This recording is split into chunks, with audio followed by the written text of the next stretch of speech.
This year's Bill Russell Finals MVP goes to Nikola Jokic.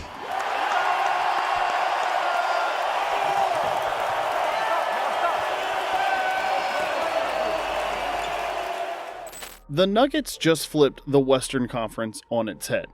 They pulled off moves nobody saw coming, ones that reset the power balance out west. And now Jokic has the squad to go back to the mountaintop, just like 2023. The Thunder, the Wolves and Warriors, the Mavs and Rockets, well, they better be paying attention, because Denver just reminded everyone that this conference still runs through the Mile High City. So what exactly did they do, and why is it so dangerous for the rest of the NBA? Well, let's break down the moves, what it means for Jokic, and why this Nuggets team might be even more dangerous than their 2023 title run. Back in 2023, the Nuggets were a great team. Yeah, they had the best player in the world, and they still do, but that was a team. They played together, they were deep, and it felt like a perfect balance around Jokic. But these past two seasons have not felt like that.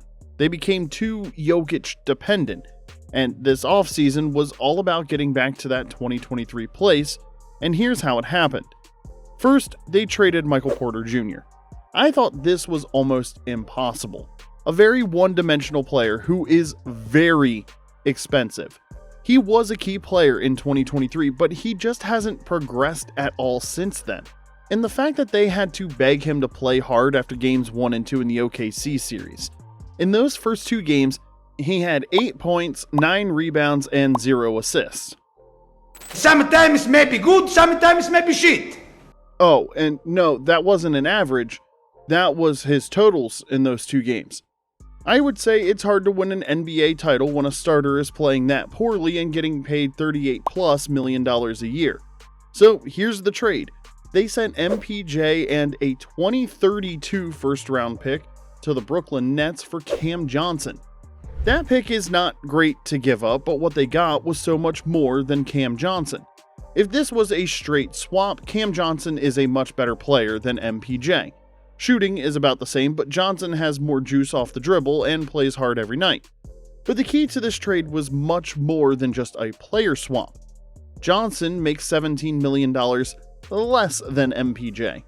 So not only are they getting the better player in the trade, they are also getting the cheaper player. And what they did with the extra money was huge. They signed 2023 teammate and champion Bruce Brown for the veteran minimum. Brown was absolutely perfect playing next to Jokic and point guard Jamal Murray. He doesn't need the ball, plays great defense, and moves really well off the ball for Jokic to get easy assists. Then they also added veteran Tim Hardaway Jr.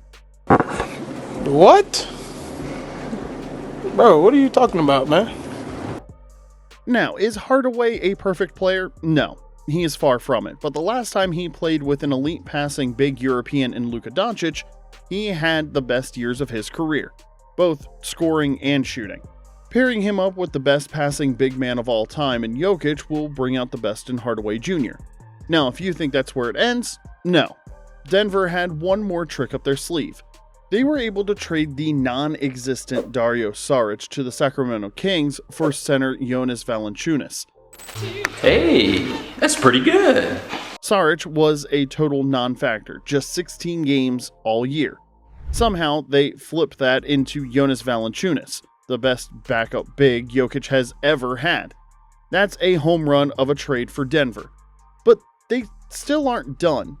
With the trade of Michael Porter Jr., they moved below the tax line, opening up the ability to use most of its $14.1 non-taxpayer mid-level exception.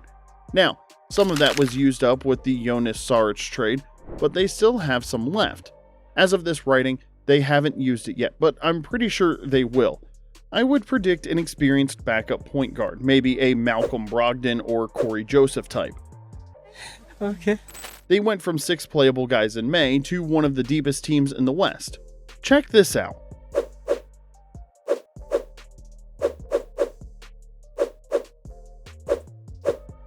This team is legit too deep at every position. I made a video recently about how every Western Conference team should approach this offseason in trying to catch the OKC Thunder. My big thing for them was getting more reliable players around Jokic. Now, when you have a player as good as Jokic, you don't need to find superstars to play around him, but you do need to find bodies, active bodies. Jokic makes every player better around him. Case in point is Kentavious Caldwell-Pope having the worst season of his career the year after he leaves Jokic. They swapped out MPJ and Saric for 4 guys better suited to playing with their best player. 4 guys who have proven they play hard all the time and will not shrink when the lights are the brightest. Again, they don't need these guys to go above or beyond their capabilities. They just need them to support and play alongside the best team player in the NBA. Now, I don't know about you, but that sounds like the most ideal playing situation in the whole league. When you have a super duper star in his prime, you have to push all your chips to the middle, go all in, and try to win it all. That is exactly what Denver did this offseason, and in doing so, they put themselves right back into the top of the NBA and closed the gap between them and the young studs in OKC. Want to know all about those young NBA champion studs in Oklahoma City? Well, check out this video I made about how they are changing the game and leading the charge into a new era in the NBA. Make sure if you like this video to click that thumbs up and subscribe if you haven't done so already. Doing that really helps this channel grow and provide you with the best basketball content on the internet. Thanks for watching, and we'll see you next time.